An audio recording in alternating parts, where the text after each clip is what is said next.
bonjour. Merci de votre participation à ce troisième webinaire Moins sans tabac de la saison. Et on accueille aujourd'hui Marie Dumoulin, qui est chargée de projet à la Fédération Addiction. Merci beaucoup Marie Dumoulin d'avoir accepté d'intervenir.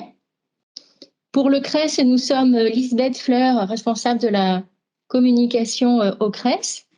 Et Cynthia Benboucha, chargée de projet au CRES. Le CRES, qui, je vous le rappelle, est ambassadeur en région de la campagne nationale Moins sans tabac. Et nous vous proposons ces webinaires en partenariat avec l'Agence régionale de santé. Donc, après les thèmes organisation de la prise en charge des consommations tabagiques et des conduites addictives qui a été organisé en décembre avec le DICAD 13 et le thème des nouveaux produits du tabac avec le Souffle 84 le mois d'après. Donc, deux webinaires très intéressants qu'il est possible de retrouver sur notre chaîne YouTube. Ce mois-ci, c'est le thème tabac et public en situation de précarité qui a été retenu. Les données de prévalence montrent en effet que les personnes en situation de précarité sont les plus touchées par le tabagisme, les personnes avec les revenus les plus faibles ou au chômage par rapport aux employés et aux cadres. Et la réduction des inégalités sociales de santé face au tabagisme est un enjeu, une priorité, notamment dans le cadre de la campagne de marketing social Moins sans tabac. Je vais vous laisser la parole, Marie Dumoulin. Donc, vous êtes chargée de projet à la Fédération Addiction. La Fédération Addiction, c'est un réseau au service des professionnels qui regroupe les acteurs de l'addictologie et vous allez nous présenter votre structure.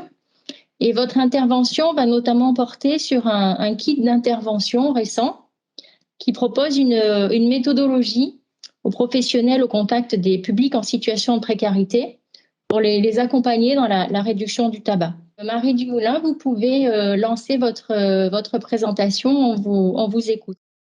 Merci beaucoup. Moi, je suis chargée de projet addiction, précarité à la Fédération Addiction. Et j'ai travaillé pendant ces 3 dernières années sur le sujet plus particulier du tabac. Donc, je vais vous présenter un peu ce qu'on a fait. Je vais redire en deux mots ce qu'est la Fédération Addiction, mais assez rapidement. Donc, comme Lisbeth le disait, on est un réseau des professionnels de l'addictologie. Donc on fédère un certain nombre de dispositifs. Et l'idée vraiment, c'est d'avoir une approche très globale des conduites addictives. Donc on travaille vraiment avec différents partenaires pour travailler sur les différents aspects, prévention, réduction des risques, intervention précoce. Donc on travaille avec la justice, l'éducation, l'hébergement. Voilà, on essaie de travailler vraiment en lien avec toutes les institutions, les organisations qui peuvent être concernées par les problématiques addictives. Et juste pour redire, du coup, on fédère, donc on a 190 associations adhérentes qui représentent à peu près 800 établissements et 500 aussi personnes physiques qui sont adhérentes, donc principalement médecins, psychologues, travailleurs sociaux, etc. Donc on fédère 80% des XAPA et 80% des CARUD et aussi 20% des dispositifs sanitaires. On a également un pôle de médecine générale. Voilà, pour la fédération et nos missions principales, c'est déjà de regrouper les acteurs parce que c'est un secteur qui est assez éclaté. Il y a beaucoup d'associations, de structures indépendantes. Donc l'idée, c'est de faire en sorte que les uns et les autres puissent travailler au maximum ensemble. Qu'on soutient, qu'on réfléchisse, qu'on contribue à la réflexion autour de l'évolution des pratiques. Donc on a un certain nombre de projets avec des groupes de travail où on fait des publications. On essaie vraiment d'accompagner de manière continuelle l'évolution des pratiques dans le secteur. Et on a aussi un rôle de représentation auprès des pouvoirs publics. Donc on fait cette passerelle, le corps intermédiaire quelque part entre le réseau des professionnels de l'addictologie et les institutions publiques avec lesquelles on travaille également, donc que ce soit les ARS, mais aussi la MILDEC, la Direction Générale de la Santé, etc. Voilà pour les grandes lignes rapidement de ce qu'est la fédération. Et donc j'ai eu l'occasion pendant ces 3 dernières années de travailler sur le projet TAPREOSI, donc tabac et précarité, évaluation opérationnelle d'une stratégie d'intervention. Un sigle un peu long, mais on le retient un peu mieux quand il est raccourci. Donc c'est un projet qu'on a mené en partenariat avec la Fédération des acteurs de la solidarité, qui est donc aussi un réseau, mais du coup du champ plutôt de l'accueil, hébergement, insertion, avec lequel on travaille depuis un certain nombre d'années maintenant, parce qu'on fait le constat que voilà, les personnes qui sont en situation de précarité sont très exposées aux problématiques de consommation. Et donc on essaie de travailler cet aspect pour favoriser leur accompagnement et leur accès aux soins dans le droit commun, mais aussi plus largement pour éviter que leur consommation soit facteur d'exclusion, notamment dans les dispositifs d'hébergement. On faisait le constat que le tabagisme n'était pas forcément la priorité, ce qui se comprend, parce que c'est vrai qu'on travaille forcément avec les personnes en premier lieu, les problématiques de logement, de santé de manière plus générale. Et le tabac, souvent, c'est pas forcément vu comme la priorité. Et puis, il y a comme une approche qui est très conviviale du tabac. Enfin, c'est vrai que c'est quand même un facteur de lien. Et on se disait quand même que c'était dommage de ne pas s'employer à travailler cette thématique, alors que ça reste quand même enfin, voilà, un produit qui a des conséquences assez énormes du point de vue de la santé. Donc, on a décidé de travailler sur cette thématique avec la FAS, donc avec le soutien de l'OFDT pour l'évaluation. Et on a fait un projet qui a consisté à travailler avec 5 binômes d'établissements, donc constitués à la fois d'un CSAPA ou d'un CARUD et d'un centre d'hébergement. L'idée étant de travailler avec eux. On a fait des groupes de travail sur place pour voir quels étaient les freins et les leviers par rapport à une intervention sur le tabac. On a créé à partir de ça un outil qui essaie de brosser de manière assez exhaustive, mais surtout assez pratique, des modalités d'intervention sur la question, qu'on a testé une première fois, comme on a pu, parce qu'il y a eu le Covid qui a démarré juste au moment où on lançait l'expérimentation. Mais on a quand même eu un certain nombre de retours des professionnels, et du coup, ça nous a amené à diffuser une version finalisée là à l'automne dernier. Donc, ce que je vais vous présenter aujourd'hui est quand même globalement contenu dans le livret. C'est là, je vais essayer de faire plus digeste que le livret lui-même, mais en tout cas, si vous voulez aller plus loin, enfin, je vous invite à le lire, notamment par exemple si vous cherchez des sources sur ce que je vais vous dire. Je ne vais pas vous les mentionner là, mais on a essayé quand même de les mentionner dans le livret. Et puis, au-delà des sources, on avait aussi essayé du coup d'avoir cet aspect très concret et pratique. Donc, on a des fiches activités, on a un exemple de questionnaire qui peut être fait, par exemple, sur justement le tabagisme des personnes. Donc, vous pouvez les utiliser. Elles sont dans ce livre-là.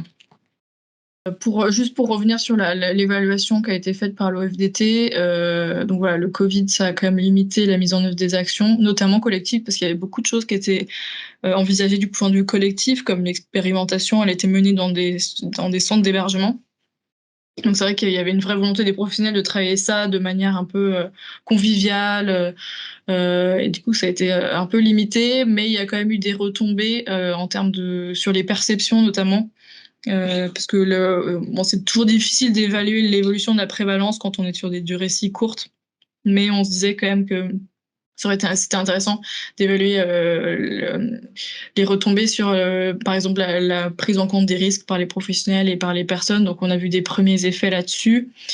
Le fait aussi que voilà, ça permettait à minima de parler du tabac, de faire en sorte que ce soit plus quelque chose qui soit complètement tabou ou non abordé du tout, mais que du coup il puisse y avoir déjà quand même des premières discussions sur le sujet. Et en dernier lieu, ça a aussi contribué à la logique de partenariat. C'est vraiment quelque chose qu'on essaie de travailler, nous, deux fédérations. Alors, je ne sais pas trop si vous êtes... comme j'ai pas eu le détail des structures participantes aujourd'hui, je ne sais pas trop si vous êtes concernés par cette logique d'hébergement ou si vous êtes plutôt du champ addicto. Mais du coup, c'est vrai qu'on essaye, nous, de faire en sorte qu'il y ait au maximum des liens qui puissent se faire entre les établissements d'accueil, hébergement, insertion et les établissements de l'addictologie pour que les personnes puissent avoir au maximum un suivi dans le droit commun, qui ne soit pas arrêté quand elles sont amenées à changer d'hébergement, par exemple. Et donc le tabac, ça permet aussi de travailler cette question-là, en fait, plus largement. C'est une approche par le produit, mais qui permet de travailler plus largement la question des addictions de manière plus générale, et qui pourra ouvrir après la voie pour travailler, par exemple, la question de la réduction des risques alcool au sein d'un établissement, par exemple. Bon, maintenant, pour rentrer peut-être un peu plus dans le vif du sujet, Lisbeth le disait au début, sur les constats qu'on fait, un des plus évidents, c'est que le tabac, c'est un vrai marqueur des inégalités sociales en matière de santé. Donc, je vous ai mis là, c'est les graphiques qui sont tirés du baromètre santé de Santé publique France de 2020, du coup. Et donc, on voit, alors dans le premier, c'est la prévalence selon les terciles de revenus, donc du premier voilà, les 3 terciles de revenus. Et on voit que le premier tercile, donc les revenus les plus faibles, donc leur consommation était de 33% environ en 2020, alors que celui avec le tercile des revenus les plus élevés, la consommation était de 18%, donc on passe pas du simple au double, mais presque quand même. Et on fait le même constat quand on observe la prévalence du point de vue de l'activité. Donc les personnes qui sont au chômage, la prévalence est de 44%, tandis que ceux qui ont un emploi, elle est de 27%. Donc il y a vraiment encore des grosses inégalités qui subsistent. Donc d'où l'intérêt de travailler sur cette question-là. Au-delà alors, il y a des écarts en termes du coup de prévalence, c'est-à-dire en nombre de personnes concernées, mais on observe aussi une autre dimension, c'est le fait que les personnes en général, elles consomment plus de cigarettes par jour, et le tabagisme s'installe de manière plus précoce. Du coup, ce qui amène une troisième caractéristique qui est celle d'une dépendance qui est généralement plus marquée.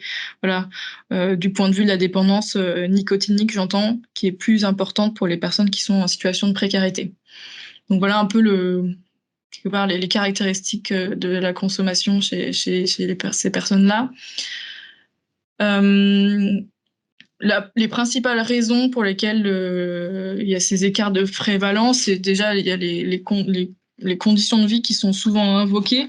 Bon, ça, c'est les choses que je vous dis là, c'est des choses qu'on trouve dans la littérature qui existe à ce sujet, mais qu'on a pu aussi nous observer pendant les temps d'échange qu'on a eu sur site, où les personnes évoquaient d'elles-mêmes le fait que l'ennui, par exemple, c'est vraiment un facteur qui explique aussi leur consommation, le stress, évidemment. Donc il y a vraiment une fonction un peu béquille quelque part, remplie par la cigarette. Et en deuxième lieu, il y a aussi ce que je disais tout à l'heure, une vraie fonction conviviale, socialisante. Voilà, on parle même de normes sociales pro-tabagiques, voilà, qui fait que c'est vraiment la norme de fumer dans cet environnement. Donc voilà les caractéristiques de la consommation, les causes qui sont identifiées. Et il y a 2 autres choses qui sont importantes à prendre en compte, c'est que les personnes qui en situation de précarité et qui fument font généralement moins de tentatives d'arrêt, pour plusieurs raisons. Alors, une première raison, c'est que souvent, il y a une vision qui est plus court-termiste, c'est-à-dire que quand on est dans une situation de précarité, c'est-à-dire vraiment d'instabilité, où voilà, tout est un peu fragile du point de vue logement, emploi, etc. On est vraiment dans une focalisation qui se fait plus sur le quotidien, et donc c'est beaucoup plus dur d'anticiper, de mettre en place des comportements qui auront des effets à beaucoup plus long terme. Donc ça, c'est une des raisons. Une autre raison, c'est que souvent les effets négatifs qui sont liés à l'arrêt sont plus considérés par les personnes que les bénéfices. Par exemple, la crainte de voir le stress majoré, le fait de prendre du poids, c'est plus considéré par les personnes qui ont du coup, qui perçoivent moins leur intérêt du coup à entamer une démarche de réduction ou d'arrêt. Et un dernier frein, c'est aussi que voilà, les campagnes de communication, elles sont généralement, les personnes y accèdent moins facilement que les autres. Voilà, d'où l'intérêt. Je sais que Santé publique France ou même les ARS sont souvent un vrai point de vigilance quand il s'agit de faire des campagnes de communication pour justement essayer de toucher au maximum des personnes qui le sont moins naturellement si on fait des campagnes juste de type grand public. Donc il y a vraiment aussi un vrai enjeu là-dessus en termes de s'adresser quelque part à des personnes qu'on touche moins facilement. Et donc, au-delà du fait de faire moins de tentatives d'arrêt, il y a un deuxième point, c'est que les tentatives d'arrêt se soldent davantage par des échecs. Donc, il y a vraiment quelque part des difficultés jusqu'au bout. Alors, il y a plusieurs réponses là aussi. Il y a 3, on va dire, j'en ai mis 4, mais il y en a 2 qui peuvent se rejoindre. C'est que l'arrêt est vécu souvent comme une contrainte supplémentaire. C'est-à-dire que souvent, quand il y a une démarche d'arrêt, elle est réalisée pour des raisons financières, par exemple, parce que économiquement, ça devient trop compliqué, ou parce qu'il y a des raisons médicales, par exemple des personnes qui ont une BPCO et qui du coup vont être contraints d'arrêter. Et donc c'est vécu vraiment pas comme quelque chose d'émancipateur, comme ça pourrait l'être pour quelqu'un qui fait vraiment un choix délibéré d'arrêter, mais vraiment comme une contrainte.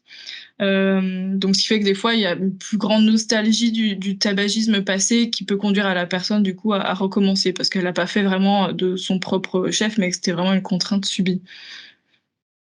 La deuxième chose, c'est que le syndrome de sevrage est souvent plus marqué. Donc ça fait référence à ce que je disais tout à l'heure sur le fait que les personnes sont plus dépendantes. Donc du coup, en conséquence, le syndrome de sevrage est plus marqué et en parallèle, les traitements sont souvent perçus comme inefficaces. Voilà, il y a une faible légitimité accordée aux traitements de substitution nicotinique, par exemple. Et du coup, ces 2 éléments font que le manque est plus marqué, c'est plus difficile à vivre et donc ça conduit à plus d'échecs lors des tentatives d'arrêt. Et en dernier lieu, souvent le soutien de l'environnement et l'accès à la prise en charge n'est pas vécu comme suffisant par les personnes. Voilà, donc ça c'est pour les constats qu'on peut faire concernant quelque part les freins, enfin voilà, les caractéristiques en termes de consommation et les freins qui sont considérés pour avoir vraiment une évolution. Mais on va pas finir là-dessus. On va quand même essayer d'aller sur un peu des leviers d'action pour voir ce qu'il est possible de faire. Mais une des premières choses qu'on a vues, nous aussi, pendant ce projet-là, c'est qu'il y a un vrai intérêt déjà, d'un point de vue purement sanitaire, à faire en sorte que ce soit pas un non-sujet et à s'en emparer. Et en plus que nous, on l'a vu pendant les réunions sur site, que quand on en parle, les personnes sont intéressées, elles s'intéressent à la question, elles se posent des questions. Et donc, il y a une demande des personnes pour peu qu'on leur en laisse la possibilité de l'exprimer. Alors, je vais revenir peut-être sur une question, avant de rentrer vraiment dans les modalités d'action, sur une question de diminuer, arrêter de fumer. Nous, ça a vraiment porté à débat pendant le projet, la question de est-ce qu'on diminue, est-ce qu'on arrête? Et ça a été assez compliqué d'arriver à une sorte de consensus, hein, parce que c'est vrai que je pourrais revenir, mais d'un point de vue purement sanitaire, l'arrêt, c'est ce qui est le plus efficace. Puisque la diminution des risques n'est pas proportionnelle à la diminution de la consommation. C'est-à-dire que souvent, par exemple pour le tabac, on ne dit pas consommer avec modération, on dit arrêter, parce que c'est vrai que à partir d'1 ou 2 cigarettes par jour, ça aura des effets déjà très délétères, donc qui ne seront pas proportionnels à l'augmentation de la consommation. Et donc, diminuer un peu, ça n'a pas autant d'effets que ce qu'on pourrait espérer du point de vue du coup des risques sanitaires, c'est-à-dire notamment par rapport à la mortalité liée au cancer. Donc, si on reste sur cet aspect-là, le mieux c'est d'arrêter. Donc, que ce soit après d'un coup ou progressivement, mais vraiment c'est là où on aura le plus de répercussions. Après, c'est vrai que c'est quelque part l'idéal, la situation idéale, mais après il y a aussi voilà ce qui est vécu sur le terrain, ce qui est possible de faire en tant qu'accompagnement. Et c'est vrai que comme on a travaillé donc à la fois pendant ce projet-là avec des institutions qui ont en tête, et c'est très logique, voilà l'aspect un peu idéal de l'arrêt. On a quand même voulu être clair sur le fait que c'est vrai que d'un point de vue sanitaire, c'est l'arrêt qui permet de réduire les risques. Après, il y a aussi voilà, la manière dont on accompagne les personnes dans leur réalité, dans leur quotidien. Et ce qu'on s'est dit avec les professionnels, c'est que on peut pas, il faut pas forcément non plus proposer que l'arrêt, c'est-à-dire qu'on peut le proposer parce qu'on se dit que c'est peut-être ce qu'on a en tête en tant que professionnel comme situation idéale, mais après, il faut aussi se dire que il faut pouvoir être assez large aussi dans le panel des options qu'on propose à la personne, puisqu'il y en a qui un arrêt se sera vécu comme un objectif complètement ahurissant de leur point de vue. Mais peut-être que si on leur propose quelque chose d'un peu intermédiaire, peut-être par exemple une diminution dans un premier temps, ça leur permettra de se tester. Peut-être qu'il y aura aussi des bénéfices de court terme qui pourront être envisagés. Puisqu'au-delà des bénéfices du point de vue purement sanitaire, si on parle de réduction des risques de manière un peu plus large, il y a aussi les impacts en termes d'économie, par exemple, tout simplement. Mais aussi, il y a des choses qui sont mises en avant, d'ailleurs, dans les campagnes de prévention, sur le fait que on est moins essoufflé au bout de quelques jours, on retrouve le goût, on retrouve le drap. Donc, même à court terme, même peut-être avec des diminutions, si c'est pas idéal d'un point de vue cancer sanitaire, il y aura quand même déjà des premiers bénéfices et que ça pourra aussi permettre d'engager une logique, un peu une dynamique de changement.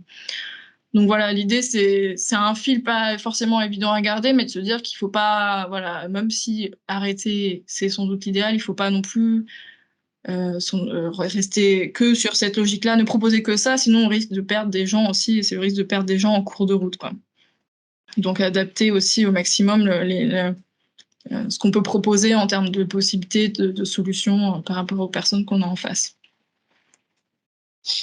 Donc voilà pour ce premier mot. N'hésitez pas à m'interrompre parce que je parle, mais si vous avez des questions, il ne faut pas hésiter. Alors, juste pour continuer, donc sur les grands axes d'intervention qu'on avait identifiés, alors il y en a deux, je vais peut-être passer rapidement dessus parce que c'est deux qu'on a mis au préalable, mais peut-être plus pour les établissements qui sont quelque part des lieux de vie. Et donc l'idée, c'était de travailler déjà au sein de l'établissement, avoir une réflexion en équipe sur la place qu'on accorde au tabagisme, parce que c'est vrai que entre ne pas en parler et commencer à en parler, il se pose aussi la question de quelle place on lui accorde. Donc l'idée, c'était déjà de commencer à travailler entre professionnels sur la manière dont on intègre la prévention du tabagisme dans le règlement intérieur, éventuellement dans le projet d'établissement. Sachant que pour le règlement intérieur, la loi est quand même assez encadrante quand même pour les structures d'hébergement, puisque au final, alors j'ai remis, je crois, les détails un petit peu après. Donc là, dans les établissements, les lieux fermés et couverts affectés à un usage collectif, donc il y a une interdiction totale de fumer. Je pense qu'on le connaît tous maintenant, parce qu'on est tous... on a tous des fois, on est tous confrontés à cette interdiction quelque part, donc je pense qu'on en a tous connaissance. C'est pas quelque chose qui est très spécifique à ces lieux-là, mais du coup ça s'y applique aussi.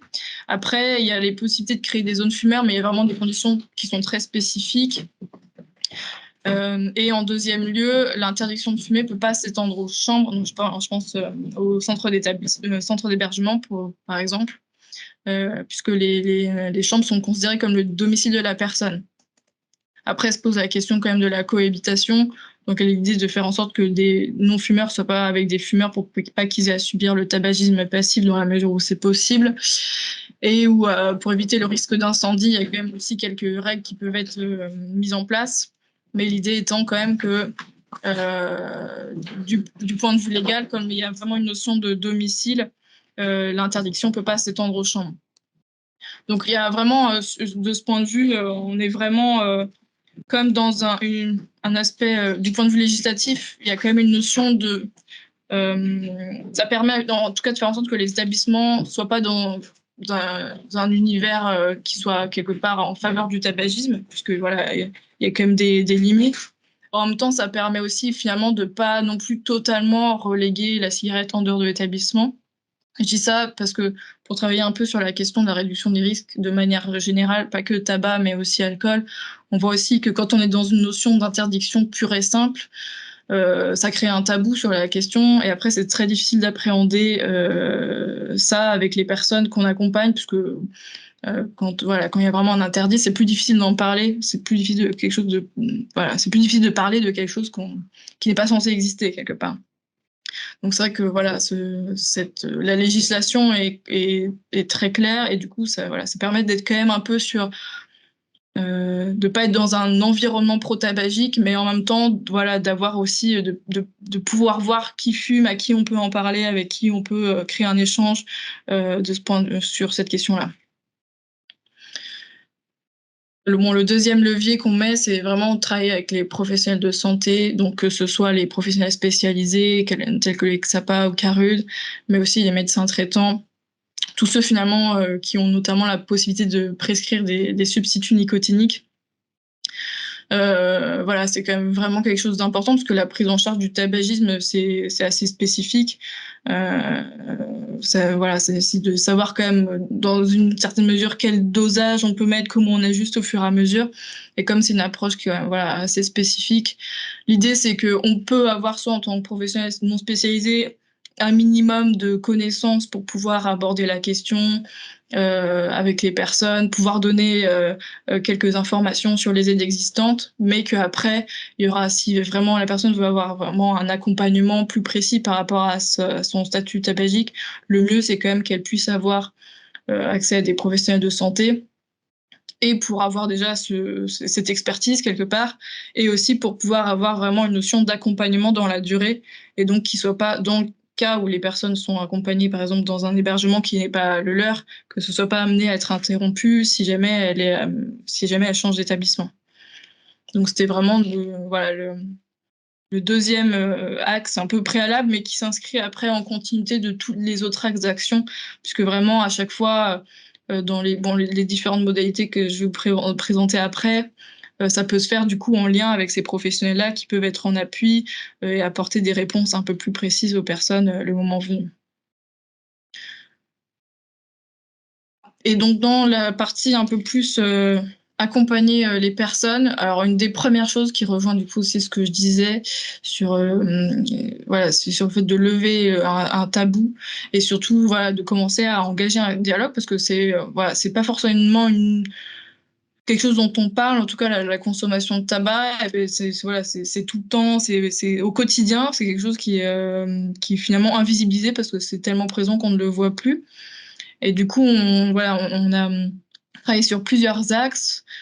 Bon, les trois choses principales à retenir là, c'est le fait peut-être de se dire que c'est important finalement de poser la question. Bon, nous, on en parlait du point de vue de l'entretien individuel d'accueil. On trouvait que c'était intéressant de se dire systématiquement. En plus, à ce moment-là, ça fait partie un peu des questions qu'on peut poser de manière très fluide, un peu comme quand on va chez justement son médecin et qui nous demande est-ce qu'on fume. On est habitué à ce qu'on nous pose ce genre de questions à ce moment-là. Donc, ce serait dommage de pas le faire et ça permet déjà voilà, de voir avec la personne ce qu'il en est. Et donc, pour ça, ça peut être intéressant de se baser sur. Alors, nous, on a fait une version un peu adaptée du RPIB, mais en gros, ça revient à cette technique-là. Donc, la technique du repérage précoce et intervention brève, qui consiste à voilà, rapidement, en posant 2-3 questions, on peut arriver à cerner un peu quel est le statut de la personne, est-ce qu'il fume ou pas, est-ce qu'il a envie d'en parler, éventuellement, est-ce qu'il voudrait aller plus loin pour envisager des aides du point de vue de sa consommation. Donc ça, c'est déjà une première chose, tout simplement en parler. Un deuxième levier d'action, c'était le fait d'utiliser, alors j'ai mis auto-questionnaire, mais ça pourrait être d'autres techniques, mais le fait d'essayer d'appréhender. Alors le niveau de dépendance, c'est une chose, mais c'est une chose importante, étant donné que c'est quelque chose la dépendance peut être importante chez les personnes en situation de précarité. Donc c'est déjà important d'arriver à voir quel est justement ce niveau de dépendance. Donc on pense au test de Fagerstrom, par exemple, où en 2-3 questions, on peut arriver à savoir si la dépendance à la nicotine est très élevée ou pas. Mais c'est aussi important aussi d'appréhender le rôle qui est joué par la cigarette, puisque comme voilà, je disais tout à l'heure, il y a vraiment des fonctions qui sont remplies par la cigarette pour ces personnes-là. Et donc, si on veut arriver à les accompagner par rapport à leur consommation, ça va être difficile de le faire si on n'appréhende pas, au final, les fonctions qu'elle remplit.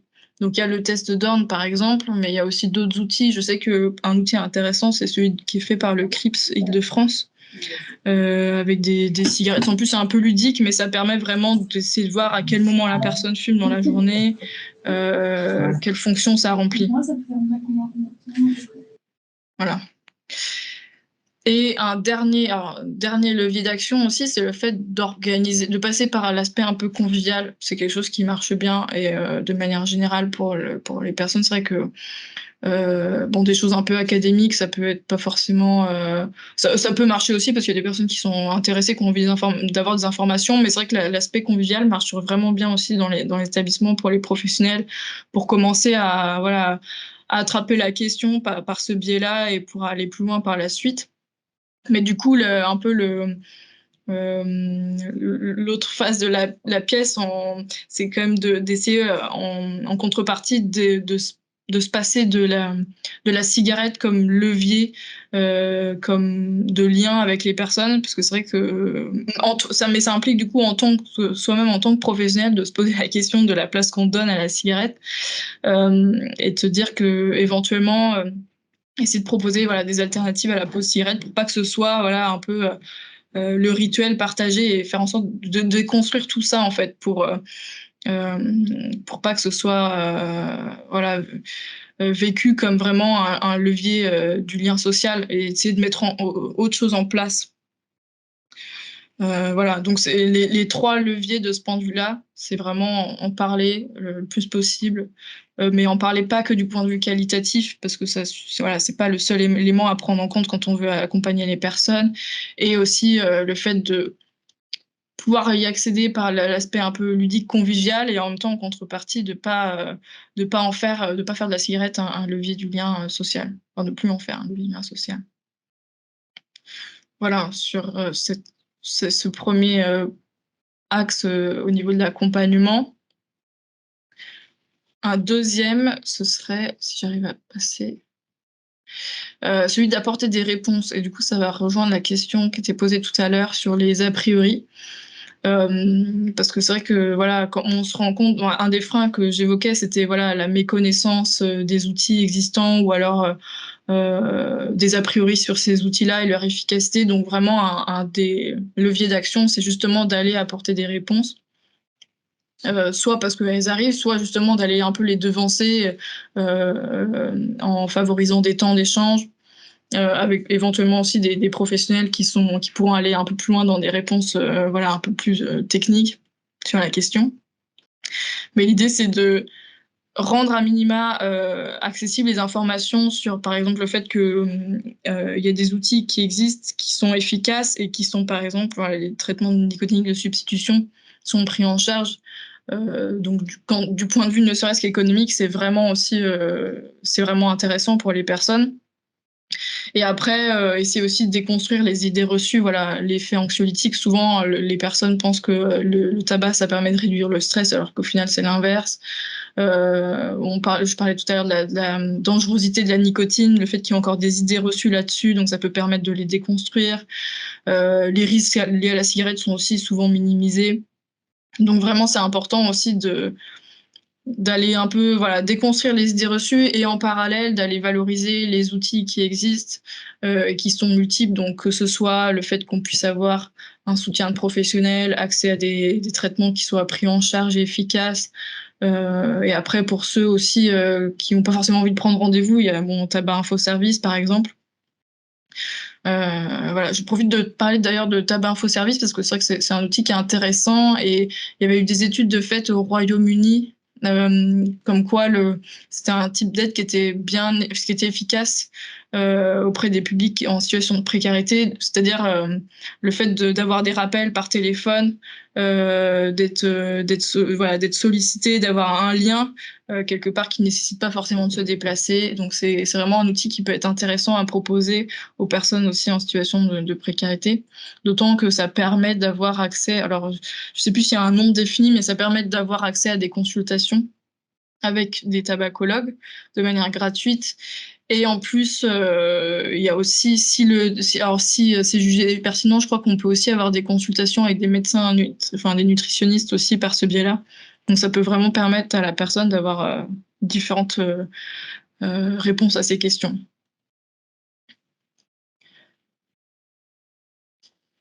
Et donc le dernier axe important, c'est vraiment après d'accompagner le changement. Une fois qu'on aura pu travailler la personne sur un peu ses objectifs, sur ses besoins aussi, on pourra du coup lui proposer des choses qui sont vraiment adaptées aussi à ses besoins. Et donc là, il y a forcément un des piliers les plus importants, c'est vraiment de favoriser l'accès à des outils qui sont efficaces. Donc je pense forcément au traitement nicotine de substitution. Il y a les TCC qui sont aussi efficaces et recommandés par la HAS, donc les thérapies cognitivo-comportementales, qui permettent de faire le lien justement entre son comportement, de quoi découle son comportement, quoi, faire le lien éventuellement entre le fait que le stress, etc., et arriver à déconstruire un peu les mécanismes qui sont un peu automatisés. Et alors la VAP aussi, qui a du coup l'avis récent du HSCP, a quand même redit que ça pouvait être un outil qui était utilisé vis-à-vis de ce public-là. Puisque c'est vrai que souvent, en fait, il est aussi évoqué par les professionnels qui travaillent avec le professionnel, par exemple, de XAPA Caruc, qui interviennent justement en CHRS, comme une bonne porte d'entrée aussi pour des publics qui sont peut-être plus éloignés du coup des traitements de TNS. Mais après, l'un n'empêche pas non plus de proposer l'autre. Donc l'idée, c'est vraiment aussi d'avoir un peu toute la mallette des possibles à mettre à disposition des personnes, puisqu'il y en a pour qui seront peut-être plus à l'aise avec l'un qu'avec l'autre. Donc, dans tous les cas, c'est vraiment important de proposer quand même des traitements de substitution, parce que les personnes sont vraiment confrontées à une dépendance importante. Et donc, c'est assez important de le prendre en compte. Et je sais qu'il y avait par exemple une étude du RESPAD je crois qu'il s'intitulait Tabagisme en blouse blanche, et qui mettait en exergue le fait que quand on est soi-même professionnel fumeur, on peut avoir tendance à moins prendre en compte le manque chez les personnes qu'on accompagne. Et donc c'est vrai que c'est vraiment important d'avoir ça en tête, de se dire que il faut vraiment le prendre en compte, et pas considérer que les personnes peuvent. Il y en a qui arrêtent toutes seules d'un coup du jour au lendemain, qui sont souvent fiers de le dire, mais c'est vrai que c'est pas une honte en soi de se faire accompagner et d'avoir recours à des traitements de nicotine de substitution. Donc, je pense qu'il faut bien insister, de ce point de vue-là par rapport aux personnes, et surtout les mettre à disposition. Donc déjà, c'est pris en charge à 65% par l'assurance maladie, mais éventuellement, pour les personnes, c'est vraiment trop compliqué. Je sais que dans le cadre de certains projets, comme le RSLA, peut-être que vous pourrez confirmer, mais je crois que pour certains, des fois, il y a des traitements de nicotine de substitution qui peuvent être aussi financés dans le cadre de certains projets. Voilà, donc c'est vraiment sur ce premier point. Et après, il y a aussi, comme on parlait aussi tout à l'heure du fait que les éventuelles difficultés, elles sont vraiment exacerbées. Enfin les personnes ont vraiment un focus sur la crainte de prendre du poids, d'être plus stressé en arrêtant. Donc c'est vraiment important de prendre en compte aussi ces différents aspects et de pouvoir travailler sur ça. Le stress, l'axe majeur, ça va déjà être de déconstruire l'idée selon laquelle fumer permet de se déstresser, puisque généralement c'est plutôt l'inverse. Quand on fume mais qu'on est en situation de manque, du coup on est plus tendu, et donc le fait de réduire sa dépendance, ça permet justement de réduire son stress. Donc c'est principalement là-dessus que ça va se passer. Et sur, par exemple, la prise de poids, déjà redire que c'est très variable, en fait, c'est pas systématique. Elle est quand même relativement limitée, puisque je crois qu'en moyenne, c'est 4-5 kilos par personne. Donc je sais que 4-5 kilos, ça peut faire une petite différence. Mais bon, on peut se dire quand même que ça peut, après, sur 5-6 mois, se réguler. Et surtout, en fait, ce sur quoi on peut jouer aussi, c'est que la prise de poids, alors il faudrait que je regarde, parce que ça fait un temps que j'ai rédigé cette partie-là, mais c'est très lié aussi à la prise de nicotine. Je sais que les personnes qui fument, elles ont tendance à brûler naturellement plus de calories. Et donc, quand on arrête de fumer, il y a un effet de rattrapage de ce point de vue-là, parce que même à la quantité de nourriture équivalente, du coup, il y a moins de calories qui sont brûlées parce qu'on arrête de fumer. Et il y a aussi un effet, je crois, coupe-faim qui est lié à la nicotine. Et donc, du coup, le fait justement de prendre un traitement de substitution, ça permet de limiter cet effet un peu de fringale et donc, du coup, de limiter la prise de poids. Donc, ça peut aussi doublement valoir le coup de proposer un traitement de substitution à ces personnes pour justement limiter cet effet-là. Voilà. Et après, l'ennui, ça se travaille aussi. Alors, bon, et après, les personnes aussi bon, elles vont pouvoir aussi s'occuper en autonomie, mais quand il y a des lieux de vie vraiment collectifs, ça peut être intéressant de voir aussi avec les personnes quels sont les moments de la journée où finalement c'est le plus dur, où là vraiment il y a la pause, c'est un peu une latence, et qu'est-ce qu'on peut faire à mettre en place collectivement. Et donc c'est vrai que ça va aussi beaucoup se jouer au moment où on identifie les besoins. Et finalement, quels sont les moments de la journée qui sont les plus concernés par la pause clope quelque part, et à ces moments-là, qu'est-ce qu'on pourrait faire ensemble pour limiter la tentation quelque part. Et un dernier levier, c'est quand même de mobiliser le soutien des pairs, sachant que ça peut se faire en présentiel, puisque il y avait en présentiel, il y a où il y a possibilité de faire des groupes d'échange, tout ça, mais après il y a aussi pas mal de groupes en ligne, ce qui peut aussi être intéressant. Je sais que dans le cadre du mois sans tabac, du coup, il y a les groupes régionaux. Donc je ne saurais pas dire le nom, parce que moi, je suis partie du collectif Moi sans tabac, mais Île-de-France. Donc je sais qu'en Île-de-France, c'est les Franciliens Moi sans tabac, mais je ne sais pas quel est le nom pour la région PACA. Mais donc, il y a des groupes qui sont en ligne et où les gens s'entraident. Je sais qu'il y a les modérateurs, souvent des collectifs, qui sont là aussi pour répondre à des questions. Il y a le groupe Je ne fume plus aussi, qui est assez énorme sur Facebook, où il y a vraiment une forte dynamique d'entraide. Donc voilà, il y a quand même pas mal de possibilités pour ça. Donc voilà, sur les différents axes d'intervention. J'avais remis la législation concernant la vape, parce que des fois il y a des questions là-dessus, mais après je sais pas si ça vous concerne plus particulièrement. Voilà. Voilà, j'avais remis Bon, c'est ce que je viens de dire en fait, concernant voilà, le prise de poids, le stress. Je finis avec le kit d'intervention, quand même. Mais du coup, si vous voulez aller plus loin, parce que voilà, ce que j'ai présenté, en gros, c'est ce qu'il y a dans le livret que j'ai là, et donc qui détaille un peu justement les différentes étapes. Et donc, on a essayé quand même voilà, de donner des outils pratiques, du coup, pour vraiment aborder un peu de A à Z voilà, comment est-ce qu'on travaille l'identification des besoins avec les personnes, parce que c'est quand même vraiment quelque chose d'important. Et après, quels sont les différents outils. Ça permet pas de devenir expert en tabacologie, parce que c'était pas vraiment l'objet de cet outil-là.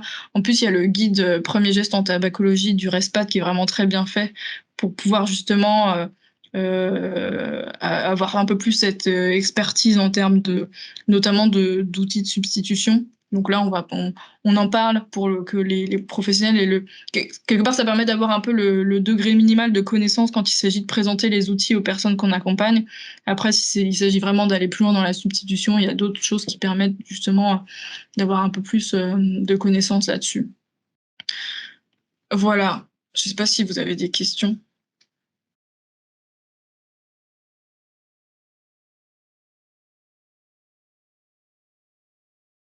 Oui, on avait fait, on avait essayé d'envisager justement quand même enfin, au moins les leviers et du coup implicitement les motivations des personnes, parce que c'est quand même vraiment intéressant. Si, bah, je les ai là si vous voulez. Alors les physiques, enfin voilà, l'impact sur la santé, c'était revenu plusieurs fois.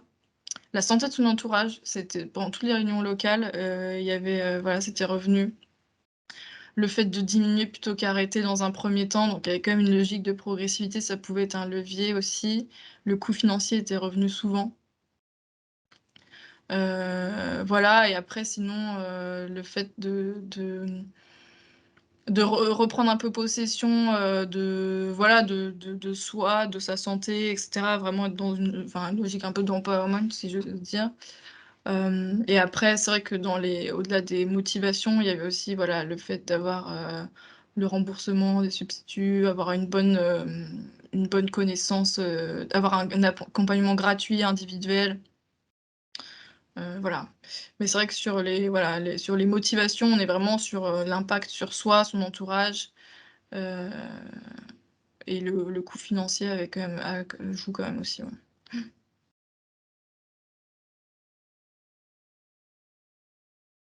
Alors le guide premier geste en tabacologie, je vais vous le remettre là parce que c'est le RESPAD qui fait des outils et donc ils ont le guide premier geste en tabacologie.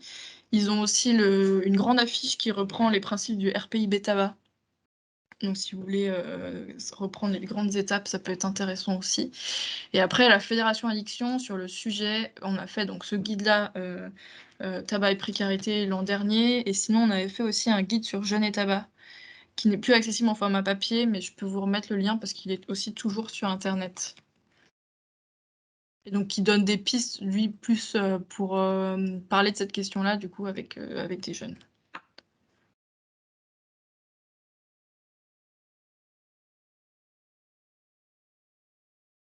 En parler, peut-être que ça vaudrait le coup. Alors je sais pas s'ils fument que du tabac, mais c'est vrai que des fois, il y a aussi dans les autres produits associés, ça peut être aussi intéressant de parler de cannabis, chicha. Oui, oui, c'est ça. C'est Il souvent y a associé. Ouais, bah, alors il y a l'outil par exemple, un outil aussi, bah, je me demande si c'est pas encore le Respad qui a été fait sur la chicha et qui est vraiment bien et en général il marche bien pour les jeunes, c'est tout un flyer, parce que c'est vrai que souvent c'est assez méconnu les risques qui sont liés, à la chicha. Et après ce qui peut être proposé aussi, c'est bah, déjà je pense que sensibilisation peut-être aussi un peu bon, il y en a qui vont aussi par le biais ludique, ça peut marcher. Ce qui peut alors je sais pas, ce qui peut peut-être sensibiliser les jeunes aussi, c'est que de déconstruire l'idée un peu, heu, voilà, l'idée un peu fumée, c'est associé à quelque chose de très cool, mais c'est vrai que quand on reprend un peu la dimension, industrie tabagique qu'il y a derrière, c'est tout de suite beaucoup moins cool. Donc c'est vrai que ça peut aussi être sans doute travailler de ce point de vue-là. Et après un outil une aide qui est intéressante, c'est quand même les CJC aussi, donc les consultations jeunes consommateurs. Bon, je crois qu'il y a beaucoup de jeunes qui vont surtout pour les consultations de cannabis, mais ça peut voilà, peut-être que ça vaut aussi le coup de le proposer pour les gros fumeurs, puisque ça n'engage à rien d'y aller. Ils peuvent y aller seuls et c'est bon, c'est gratuit, anonyme, donc ça peut être aussi, une bonne porte d'entrée, pour eux.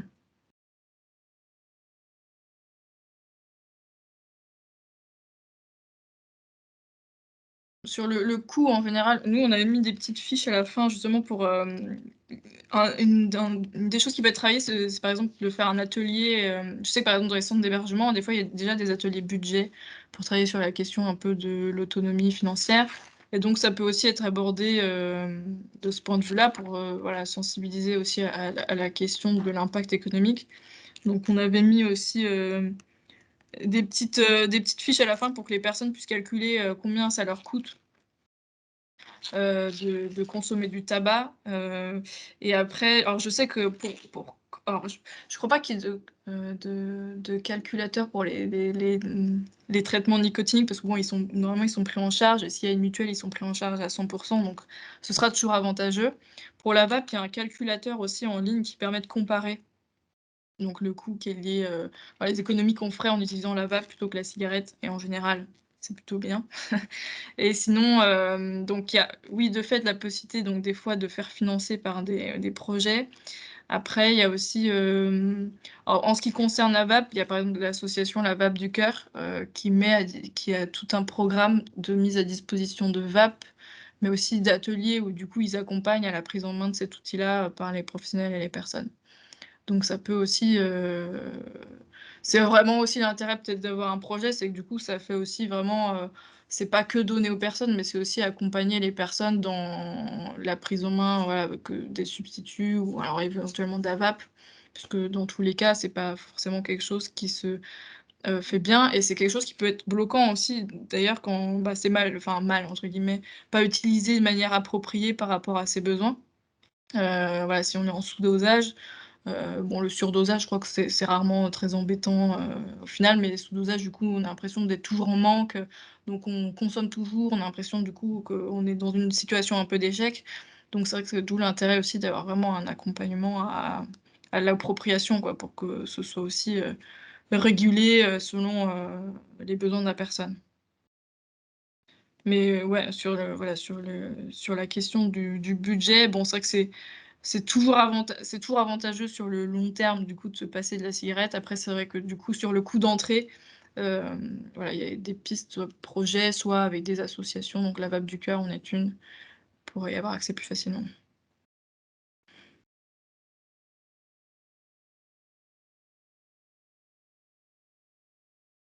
On a finalisé ce projet-là, du coup, l'an dernier et on avait évalué, alors on avait quelques indicateurs sur la prévalence, mais alors bon, de manière générale, l'évaluation était un peu compliquée par le Covid quand même, parce que c'est vrai que ça a réduit l'expérimentation, mais au-delà de ça, ça a aussi, bon, fait que les professionnels, il y avait aussi, d'autres, d'autres choses à gérer. Donc on a eu moins de réponses que prévu, mais on a évalué quand même, de mémoire, c'était donc la prévalence, on avait une ou 2 questions, mais dès le départ, on n'en attendait pas forcément grand-chose parce qu'en 6 mois d'expérimentation, avec quand même des échantillons qui sont très limités à chaque fois d'une structure sur l'autre et surtout, voilà, dans les structures, il y a aussi pas mal de mouvements de la part des personnes. Mais on a essayé quand même de voir, alors quels étaient les impacts en termes de, d'opinion, quelque part, de représentation vis-à-vis du tabac. Donc par exemple, le risque, un indicateur qui est assez fiable là-dessus, ça peut être par exemple le nombre de cigarettes par jour à partir duquel c'est considéré comme risqué de fumer, puisque c'est aussi un indicateur qui existe en population générale. Et sinon, il y avait aussi la capacité, enfin la légitimité ressentie par les professionnels pour travailler sur cette question-là, qui était aussi un axe de notre évaluation. Voilà, sachant que du coup, on est en train de réfléchir là, mais c'est vraiment en réflexion à l'heure actuelle sur un peu une suite de projets. Puisque voilà, avec cette évaluation qu'on a essayé de mener jusqu'au bout, mais qui a quand même été un peu compliquée, on s'était dit que ce serait intéressant d'aller plus loin, et de faire un peu un projet où en reprenant cette méthodologie d'intervention qu'on a construite et finalisée, aller voir, concrètement quels seraient les freins et leviers à sa mise en place dans les établissements.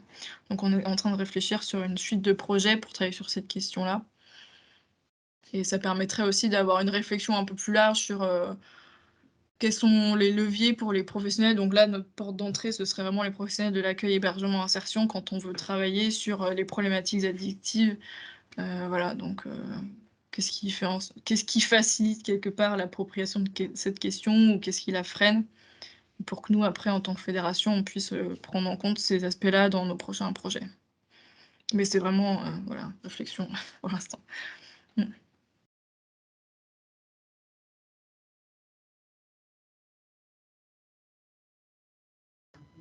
Alors ce projet, on l'a mené dans 5 régions différentes. Donc il y avait il y avait un binôme dans chaque région, donc il y avait Grand Est à Strasbourg, il y avait Blois, il y avait Laval, on avait aussi, du côté de Libourne et il m'en manque un. On avait aussi en Île-de-France, voilà, le dernier était en Île-de-France. Voilà, donc on a pris, des binômes dans 5 régions différentes.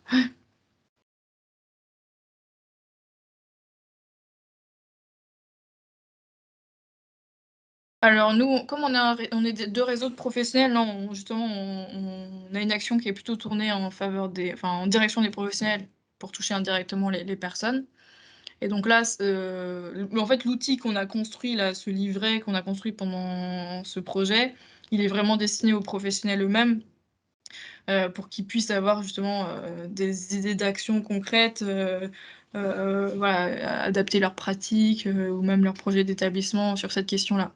Donc il est vraiment axé, pour pour les professionnels. Après pour la suite se pose la question en effet, d'aller un peu plus loin, mais voilà, c'est vraiment un projet qui est en cours de réflexion et on aimerait bien faire un projet où on travaille un peu plus sur le côté évaluation, mais l'idée ce serait véritablement aussi d'accompagner, les professionnels, heu, parce que là on a édité un outil, après il y a aussi l'idée de comment est-ce qu'on accompagne sa prise en main. Et donc ça va être voilà, c'est quelque chose sur lequel on travaille, mais je pense que on est encore un peu tôt pour dire que que ça aura lieu. Voilà.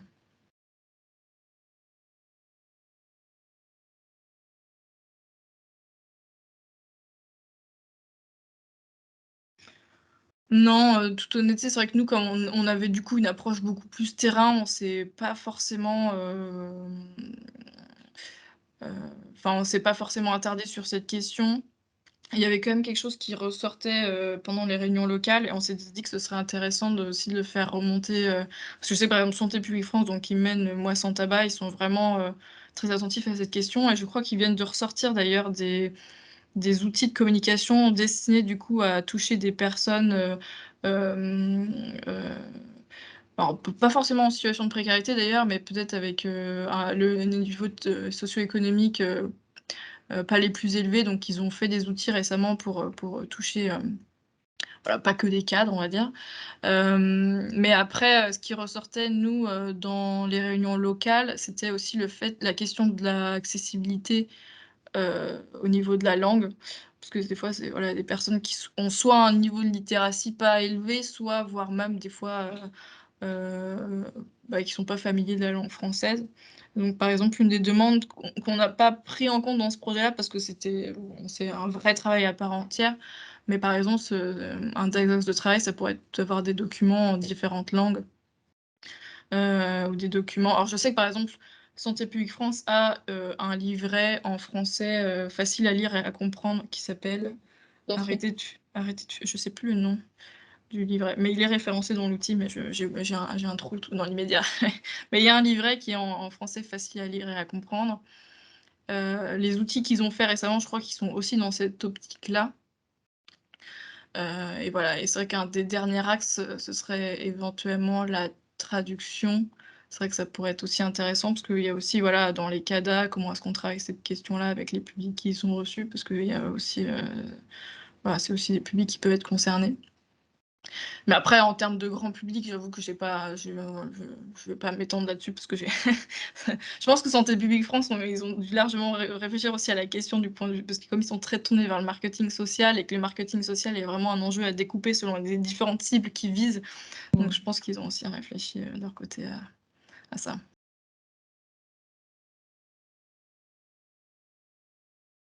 Alors par exemple, il y a des statistiques qui étaient faites un petit peu sur la nicotine, par exemple.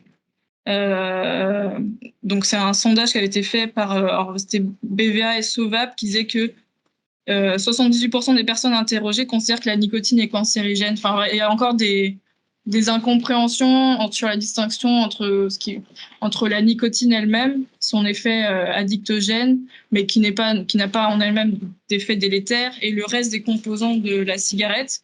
Et donc c'est vrai que du fait de cet amalgame, ça se ressent aussi sur la perception qu'il peut y avoir par rapport au traitement de nicotine de substitution.